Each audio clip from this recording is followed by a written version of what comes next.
Maarree riyyaa kodha amma sadii si kophee kee fidisiin qulqulleessaa. Laakki osoo hin jiru moo? Ati immoo waan namni itti darbee si gargaaru asirra garuu akkamitti taa'aa ooltati? Akkam? Maaliin uumamee baay'ina dhukkubse? Ati dandaadha maqaan kee obsaa ta'uu qaba beekaa miti ati. Waan baay'ee dandeessetta mati. Ati waan baay'ee walitti baattee teessetta waan baay'ee dandahaadha ati.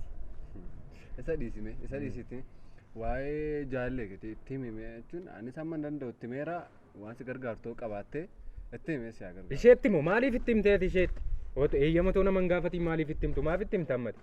Waa'ee jaalalleen koo kan nama akka kanaatti himtaa waa'ee ishee. Akkam nama akka kanaa jechuun? Ana dhagoo barbaade miti kan hin dhage. Nama akka kanaa jechuun kemmoo akkam dharee? Haasaa fedha. Dhaarte. Qoosaa mun baasiin ila. Nama akka kanaa? Waa ishee. Keetu saduu? Dhiisi saasigaa walirra lamman keessan naqanii sokkinaan sirriin dhufu maqaa baddu hin ta'u. Foonumaan immoo nattu sin caala yoo lafee ta'e hin beeku malee. Baay'ee qaba. Hin beekamta akka walirratti. Maali? Nummiti farda keenya ni beeku bareechanidha mucaa keenya tokko ganama ijoollummaa isaatti. Itti maddume itti maddu. Eenyutti dhageessite miti? Dhageessite maal isaan sitti mare dhageeratte itti himteetti otoo nan gaafatu. Eeyyeen dhageera. Garuu waan kan keenya itti maafuuf maalirraa tannisu. Maal jechuudha kan koo kan taane maaliin bartee akka isheen kan koo taate immoo bareecheen beekaa yoo isheen fedha isheen ta'uu baatte immoo dirqamaan harkaa of keessa kan galchu murteesseera isheenis beekti. Sanarra darbee nama baay'een namoonni naannoo isheerra jiran namoonni baay'een sababa isheetti duguugamuuf jiru. Murteedha gaa. Isa kana itti miidhagdhabe humnaan fayyadamiini waan hundumaa kee maal godhanii taate nama itti himanii nageenya nama poolaayitilii kadhatanii jaalala ofiitti argisiisuuf nama dhageenye itti himta. Itti himtee booda deemtee humnaan itti argisiisa. Dirqama biyya kana keessatti sitti meerame yeroo darbee waa'ee mootummoota Afrikaa sitti meera ammoo sirra deebi'een sitti maddoo isheen jirtutti. Mootummoonni Afrikaa hin gaafatu lakkisaa araaramaa jiru hundiduu sana booda lafarraa qabanii duguugu. Sanummaa eenyu faana duguugu beektaa abbaa yakkamaa qofa miti. Isa cinaa isa jirus isa siin jirus walumatti namoota tokko achirraa baranna gaa nuti immoo. Kanaafi sababa isheetti sababiin harree altuu wadalaga laafata jedhu. Baay'ee haasaa. Baay'ee. Baay'ee malee humnaan injifadhattee yaaddaa reemmati. Humnaan akkan injifadhu yeroo gabaabaa keessatti wajjin suura kaana isinitti argisiisa nan fedha. Tokko. Akka kanatti kaana wajjin. Kun isheedha. Kun anadha. Warri hiriyaa isheerraa immoo eessa akka jiran hin beeku. Tullu. Animeen jedhama. Yooma dhiistee waati. Akkamittiin dhiistaati ishee. Dhiisii natti agarsiisa. Ani isheen jenneen. Ishee dhiisiitti natti agarsiisa. Dubbiin jedhan. Hin dhiistaan ammas. Hin dhiistaan garuu ati. Ati hin dhiistaan ishee. Maaf fakkeenyaan fudhachuun barbaachisa. Dhiisatti. Inni istamaa'uutina. Maal jechuudha gaaffii akkamii? Ija isaa duratti nuti. Eenyumtiyyuu gaafa haala mijataa argatuu fi dirqamni tokkotti dhufu akka nama dhiisu nan amana. Sibiratti natti taa'an tola. Sibiratti natti. Yoomiyyuu taanaan wanta hin yaadamne jechuudha. Ani ilaalaa natti beekaa. Yoomiyyuu taanaan wanta hin yaadamne. Sinifaa godhu. Beekano sinniistu ishee immoo sinniistu. Kun otoo duuteeyyuu gaafuma duuteeyyuu reeffi ishee si faana jiraata sinniistu. Mee amma sinin eebbisa gaa. Akaakayyuu koo jalatti hin guddadhe lamman keessan sitti meera yeroo barbaadde yerootti barbaaddetti siifan lallabaa yerootti barbaaddetti jaarsa siif hin ta'a yerootti barbaaddetti riyyaa nama xiqqoo isheen sirbi immoo yeroo barbaadettis immoo nama amma gaa hafuura sana keessan jiru hafuura eebbaa keessan jira tole harka keessan fida harka keessan fida harkarra keessa moo kottati laga tokko waraabee maasii tokkotti waamessa jedhamu dhageenya ala tokko sinaa godhu leel jedhi kaa moo yaadni akkamidha abaarsa eebba koo kana seeraan fudhachuu qabda cirracha abbayyaa ta'a galaana guutaa coqorsa ta'a lafaa guutaa tulluu ta'a amaan siniin danda'i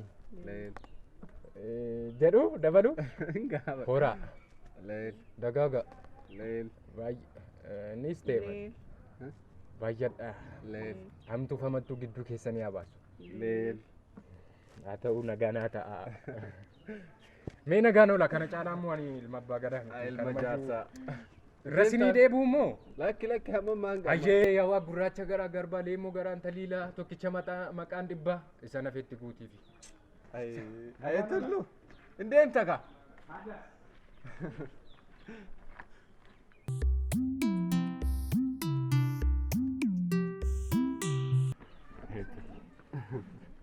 Nama dhibamanii mucachi. Baay'ee. Naannoo kee hin deemu. Luka. Kanuma qofa na bira teessee moo? Baay'een ta'a olii. Deemi gamaarii kun. Maaltu beekamas ta'e beekuu hin danda'a yaade. Amammaa si caalaa tullootu iyyuu na yaadaara. Maal tulluu ittaati? Sitti meera garuu mucaa kanarraatti fagaattee hoyi. Maaliifi? Natti hin tolle kaalisaa. Akkan sitti tolu akkamitti akkan sitti tolu godhu? Gootees gochuu baattis gaana biraa kanumadha. Deemtaaree haa ta'u. Nan deema. Dibaabee kana si deemu? Wayyaa. Si wayya taana? Lakki. Fudhadhuu deemi. Waan lamaan jaallatan. Nagaan naaf oolu. Ciao. Yoo na yaaddeen booda fi kottu asuma hin jira. Enough. Ciao.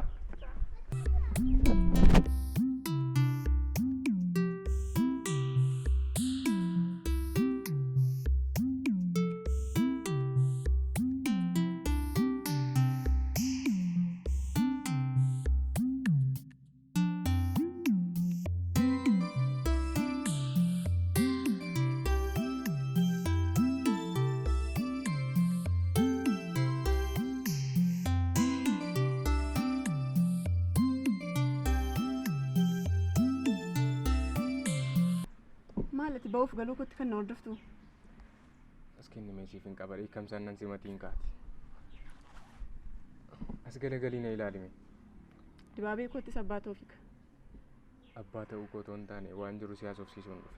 Amma wanta nan ammachitti sinfaana haasaa ture baay'een isaanii eenyummaa koo wanta ibsamne. Wanta akkasana gochaa jiru baay'een isaa immoo tokkoof tokko jiraate sababa kee. Sun immoo jaalalan siif qabuuf akka ta'e na hubatta. Beekaan immoo waan tokko si hubachuu hin danda'u. Maaliif na hubattu? Kuduraa waaqa karaa koorraa kee karaa koorra hin dhaabbatiin. Ati maaldha yeroo hundaa gaafa amalaan sitti dhufus gaafa humnaan sitti dhufus akka kanatti ofirraa na dhiibdee immoo si danda'ama. Hin ta'a. Maaliif na hubattu? Amma wanta sitti himuu barbaade waa'ee beekaati. Anaaf dhiisi rakkoon qabu kan koo dhiisi. Waa'ee beekaa manaaf naa dhiisi. Sittiin himaa waan sitti himuuf ka'e beektaa ammati beektaa. Mee maal manatti himtame? Maal natti himuuf? Anaan na jaalladhus dhiisis. Garuu miidhamuu kee arguu waan hin barbaanneef dhugaa kana sitti himuun dhufe. Amma immoo naaf yaaddee? Anaaf yaaddee? Otoo siif hin yaadu ta'e akkasidha moo? Waan hunda isaan nan of sobee haasaa ture nama biraa fakkeessee nan isatti himaa ture sababan si jaalladhuuf moo sababan si jibbuuf? Siif jedheen of soba siif jedheen sobduu ta'aa jira nan hubattu ati kana. Beekanii akka itti ilaaltu kana. Erganitti siiqee baatii tokkoof wayi. Kana keessatti garuu eenyummaan isaa baay'inaan nan beekaa baay'een isaa garraamummaa qaba. Baay'ee nama hubatudha nama waan gaarii yaadudha garuu durboota akka inni baay'isu akka hubattuuf sana sitti himu. Beekaan koo? Tasgabbaa'itti na dhaggeeffadhu. Amma ammaatti kanan arge tokkoof tokko yoo jiraatee dadhabina irratti arge isa kana. Dubbiin karaa nama walirratti baay'isuu dhufummoo gadi hin galu. Jettee ammoo karaa beekaanatti dhufteeti. Beekaan caalaan jaallattu mati beekaan jaalladhaan baay'ee. Amala isaa kan hunda isaa nan jaalladhaaf garuu karaa durbaa. Kanaaf na caalaa yaaddaa fi na caalaa jaallattaanii maal gatii taateef yaati? Maal gatii taateef yaaddaaf? Ankoon ga'a annan yaadaaf. Isaaf yaadeen miti amma kanan dhufeen siif si yaadeen dhufe. Isaaf si yaadeen naaf si yaade. Siif si yaadeen dhufe. Ani immoo beekas caalaan beeka. Lakki yeroo dhiyootti waan baay'ee arguu dandeessa garuu. Hin gaabbitee immoo booda dhiifama naaf godhisi naan jechuu keerraa ofii kees miidhamuu keerraa ofii kees boo'uu keerraa baay'ee masa amanuu dhiisi. Waan baay'ee si gaafadha gaafa sana. Dhiifama kee siin godhuun immoo har'a nan amantu taanaan guyyaa sana dhiifama carraan si gochuu koo baay'ee ulfaata. Isa kamiin si amanaa? Wanta nama siin jedhu kana nan dhageessu taanaan gaafa ijaan argite dhiifama na gaafachuu miti otoo waan barbaadde naan jettee akkuma mana tuffachaa na dhaggeeffachaa jirtu kan akkasuma tuffii si dhaggeeffadha. Baguma yuutuufiin siif qabu barteeka. Garuu miiran biraa keessa miiran amalaan si faana haasaa jiru keessaa nan baase. Amala beektaa ibsila. Amalatu beektaa akkasuma turre. Mootu sitti meera beekaarra of dhaggeeffadhu of eegi isaan koo immoo yoo dandeessetti yaadi yoo immoo bakka waa'een koo keessuma keerra deddeebi'ee sitti dhaga'amaa hin jiru nan si faana naannoo sin gaddisiisu ta'e immoo rakkoon qabu kan koo garuu beekaan akka durba baay'isu sammuu kee keessa kaa'e. Isaanaaf dhiisi naa kenni dibaabee koo.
maal yaaddeedhaati har'a kan hojii na dhiisistee akka kanatti.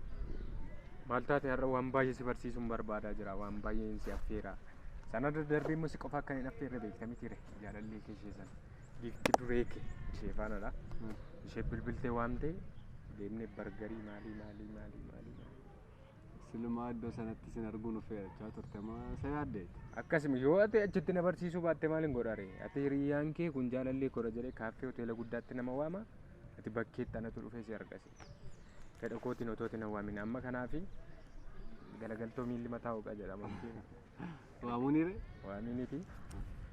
Sababa isaa sana toon jedhiinuma koottuudhaaf iddoo wayii deemnaa jedhiin sarpiraayiz goona qaba. Qarshii musitu kan falashi. Silumaayyuu nan kaffalasiin jechuun sodaate malee itti kaffalan tolate. Ani si geessumaaf malee qarshii maaliin qaba kan galii guyyaan qaboosidha. Otoo amma kaasuu dhiiste. Cufaan ta'in malee akka isheen sitti cakkanne beeka kan waan hunda keedha. Innis ta'an kaatisse. Hello. Oh akkam. Si jira safara keessan hin jira. Si yaadee jedhu. Kottumee amma si barbaadeen dafii kottu safara iddooma tola gar. Dafii gaa. Sarpiraayizii jira kottu. Tole daqiiqaa 5. Silumaa barreessee dhufuu yaadaa hin jiru naannoo. Inni naafiin immoo. As keessatti ani amma uumaa tokko galatan qabu jechuudha. Isheen durumayyuu sii dhufaa jirti. Ta'an ishee waamuun koo jijjiirama fideen qabu. Maaleetii dubbii kana kam nyaataa? Anillee qoosaa fiyyuun kan hidhee seenoo hin jenne iyyuu akkas. Nyaadhaa din qorxomsi taga. Kan dubbii fideesidha kan nyaatu anadha. Jedhe rakkina qabuute amma noosiin dhiisa. Waan barbaaddee osii jettan sitti naaru. Dafi kottu adiin hime amma. Kun amma dhufaa jirti daqiiqaa 5. Asimmoo siin dhufti. Asiin dhufti kaman isaanii asiin. Yoona qash. Isheen caammas akkasii kophees akkasii. Qalloo kana wachirraa kuftee. Inkaatu sama. Inkaatu achiisa. Maatari amma eessa wayyatte? Isaa naaf dhiisati bakka isaa. Dhiisa har'an akka falamtee deemaa jechuudha. Bakka si keessa lokeeshin manaajeriidha. Akkasadha. Haasaan kee kun baay'ee nama dhiba. Isa nama siin jedha si yaaddeen karoora malee qarshii baasii na baasise naan jechuu keerra amma deemeen baankii TTMtiin baasiin dhufa amma taasaa na eegaa sun. Suluma kan hin baanne na bireera rakkoo nan qabu. Ammoo na waamee ka'ee na kaffalchiise naan jechuu fi namoo nama affeeree hin beekne na goote na eegaa. Tole dafii kottu kaamma dhufaa jirti gatii ta'eef. Haa ta'u.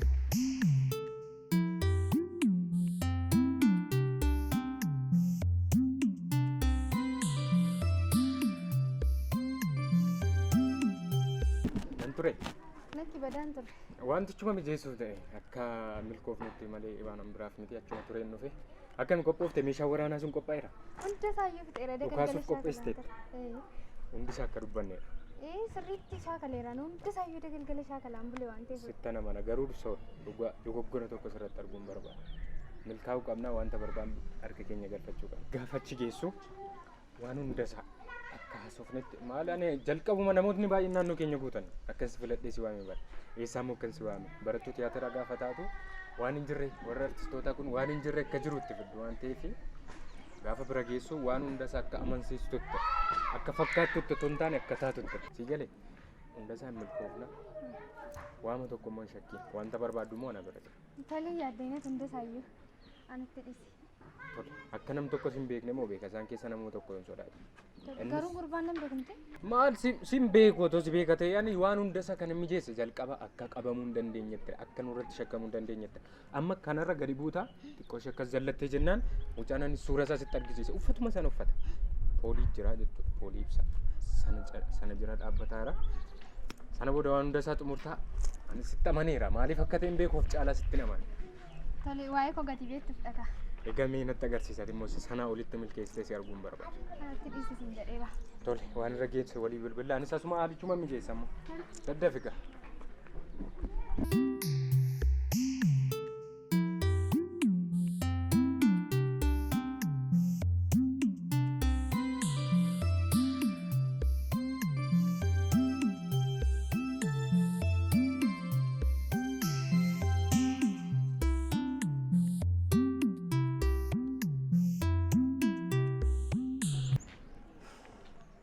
Maaf na hordoftaati. Sababa isaan beektoota marratti. Sababni koo waan si jaalladhuuf kaa waan siif du'uuf kaa. Ani immoo sin jaalladhu na dhiisi sin jechaan jira na dhiisi sin barbaadu ani immoo. Akkatti nan jaallanne immoo beeka garuu yoo inni ganama si faana deemu galgala si faana galu baateettaa nyaatteettaa dhugdeettaa jedhee si fuuldura naanna'u yooma xiqqoo ishee keessa kee galee yaadatti jijjiirteef jedhee yeroo hundaatu abdiin kutateen si faana naanna'aadha. In galattee yaaddeetta isla. Abdii guutuun qaba. Qoosaartaa. Maaliin qoosa maal jechuudha? Qoosaan kana caalu hin jiru. Kanaaf yaada kee kanarraa kaasi. Anaanis na dhiisi nagaanaaf laadhu. Karaa korra sin dhaabbatiin. Eessa deemaa artatam? Samaaltu si gashi. Maaliif nan galchu ani nama baay'ee si jaallatu nama si duudha. Amma namni akka koo si jaallatu jira garuu. Ani immoo faallaa sana waan akka kee jibbuu qaba. Dhugaa akkan si jaalladhu jechuudha. Haati ilmoo isheen jaallattu beekaa miti waa'ee beekaa achi kaayi haati ilmoo isheen jaallattu harmeen koo amman si jaalladhu waan na jaallattu natti hin fakkaatu. Gara haadha haadhumatu beekasa keessan galu. Biyya kamittidha garuu namni nama jaallate waggaa tokko guutuu nama obsu. Ganamaa galgala deemaa. Ati mee amma yoo akkasitti hin amma yoomitti dhalee kanatti duba koo deemtaa sin jaalladhanaan jettu. Ani immoo isa kana hin barbaadu. Garuu yoomuwan jaalallee koo godhadhe akkuma namaatti si faana gammadaani. Ana faana si ta'uu dhiisuu danda'a. Sakaan faana garuu mokoruu dandeessa. Yoomuwan bultiif ijaarradha si faana. Isa na duukaa seenii siin jechaara. Isa nan gashunaan waa'ee. Yoomuwan daa'ima faasirraa godhadha dhugaa. Isa taasaa hartu kan nan gashumnaan. Ani san hawwaan jiraam. Ani mo'aasaa kanan jibbaa jira. Mucaan sirraa yaaddeetta daa'imni sirraa dhalattu abbaa koo jettee gaafa isheen waan tunatti dhaga'ama. Ana faana jiraattee ana irraati mucaa godhatta.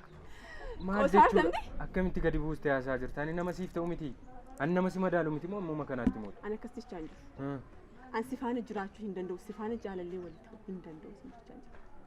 Ani immoo ammatti naataatutti hamma lubbuun jirutti siitiin amman akka koo keessatti galfadhutti nama biraa waan jaalladhu natti hin fakkaatu. Kuni yaada kee qofadha. Ankoo miti. Arras boru sunumaan eegaa yaada koo kuni guyyaa tokko gara milkaan isaatti naa jijjiira. Na dhageessa miti. Ani sitti jechaa jirtu kana sin dhaga'u. Sirraas fudhachuu hin danda'u. Kanaaf karaa korra hin dhaabbatiin. Na gadhiisi.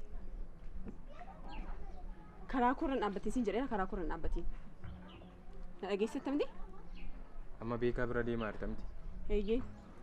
Waa isaa sitti meennaan na amanuus deddeetta miti ati? Gurrasti qabee engadda si dhageen ture waan jette hundasaayyuu. Akka inni fudhannis beekta kana hundasaa.